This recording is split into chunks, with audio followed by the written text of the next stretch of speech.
The first sound that Adaeze remembered as a child was not her mother's lullaby. It was a scream.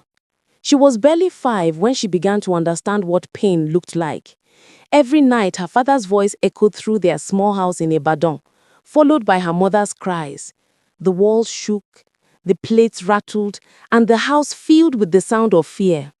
Adaeze would crawl under the bed, pressing her tiny hands against her ears, whispering prayers that no one taught her. "Mama, please don't cry," she would say after the noise ended, wiping the blood from her mother's lip with her small hand. Her mother would only smile weakly and whisper, "Don't mind your father, my child. He's just angry." But Adaeze knew better. Her father was not angry. He was cruel. Each morning, after the storm of the night, she watched her mother tie her wrapper and pretend everything was fine. Adaeze hated that silence. She hated the way her mother swallowed her pain and smiled. The neighbors gossiped, the children laughed at her in school, and yet her mother stayed. One afternoon, Adaeze sat by the backyard, watching her father leave for work.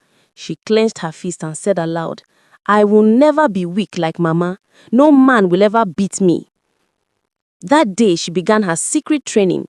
She would lift stones behind the house, punch trees, and imitate boxing moves she saw in the neighbor's black and white TV. Her hands bled, but she didn't care. She was building her strength, building her shield. At night, she would hear her mother sobbing quietly. Sometimes she would hold her pillow and whisper, "One day I'll be strong enough to fight back." Her mother noticed the changes. Adaeze's cold stares, her refusal to smile, her green muscles. One evening, she tried to talk to her. "My daughter, strength doesn't come from fighting people. It comes from forgiving and moving forward." Adaeze didn't even look up. "Mama, maybe you should have fought back. Maybe if you did, you wouldn't cry every night." Her mother sighed deeply, tears filling her eyes. "You don't understand now, Adaeze, but you will." Later that evening, as the sun went down, Adaeze continued her secret training behind the house. She lifted an old block with both hands, sweat dripping down her forehead. She imagined her father's face and struck the air with fury. She was tired of feeling helpless. Then, suddenly, a rough hand gripped her shoulder. She turned sharply. It was her father! His eyes burned like fire. "So, this is what you've been doing. You want to fight me too?" Her lips trembled. "I just want to be strong." Her father's hand landed hard across her face. The slap sent her crashing to the ground. She tasted blood, but she didn't cry. Not this time. He stood over her, his voice booming. "If you ever try this nonsense again, I will break those hands." Adaeze slowly lifted her head and eyes red with tears and anger. Inside her heart, something dark began to grow, a silent promise that one day she would never be a victim again. That night, as her father's snores filled the house, Adaeze sat awake, staring at her bruised reflection in a broken mirror. She whispered to herself, "The next man who tries to hurt me will regret it." Years passed, but the pain of Adaeze's childhood never left her. The sound of her father shouting, the sight of her mother's tears, they were burned into her memory like scars. She grew into a strong, fierce young woman. Her body became firm, her steps bold, her eyes sharp like blades. People in the neighborhood admired her beauty, but they didn't know the fire that burned inside her. In secondary school, boys whispered about her behind her back, but dared not come close.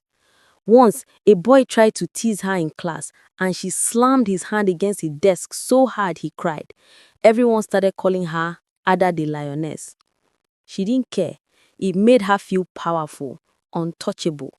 She was the opposite of her mother now, and that gave her pride. Her mother, however, saw something troubling. "Adaeze," she said one evening as they cooked in their small kitchen, "anger doesn't make you strong. It makes you heavy. It will eat your joy." Adaeze dropped the spoon sharply. "Mama, you don't understand. If I let people step on me, I will end up like you." Her mother's eyes dimmed. "And what is wrong with me?" Adaeze turned away. "Everything." Her mother said nothing more.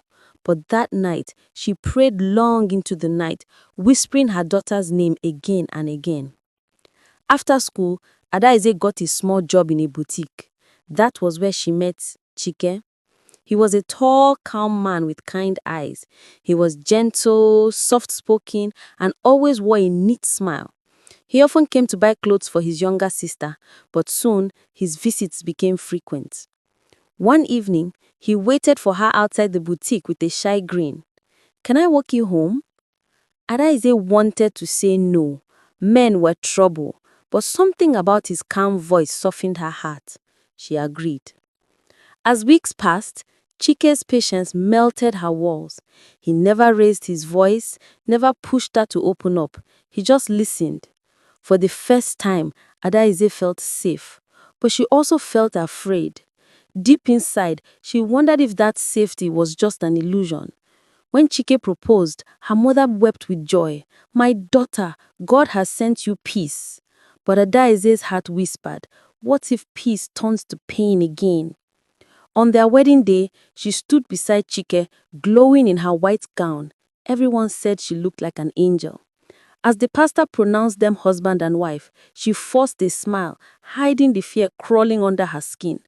That night, after the ceremony, she sat on their new bed in their Lekki home, staring at Chike as he gently unwrapped her veil. He smiled. "You don't need to be afraid of me, Adaeze. I'll never hurt you." She wanted to believe him, but when he touched her cheek softly, something in her snapped. In that brief moment, her father's face flashed in her mind, his raised hand, his angry eyes. She jumped from the bed, breathing heavily. Chike was confused. "What's wrong?" Adaeze held her chest. "Don't touch me," she whispered. That night, when she finally fell asleep, she dreamt she was back in her childhood home, her mother screaming, her father shouting. She tried to stop him, but the scene wouldn't change. She woke up screaming, tears running down her face. Chike rushed to her side, holding her hand. "It's okay, my love. You are safe." But Adaeze didn't feel safe. She looked at him in the darkness and whispered, almost trembling, "Don't ever hurt me, Chike. I won't let you." Chike smiled faintly and kissed her forehead. "I never will."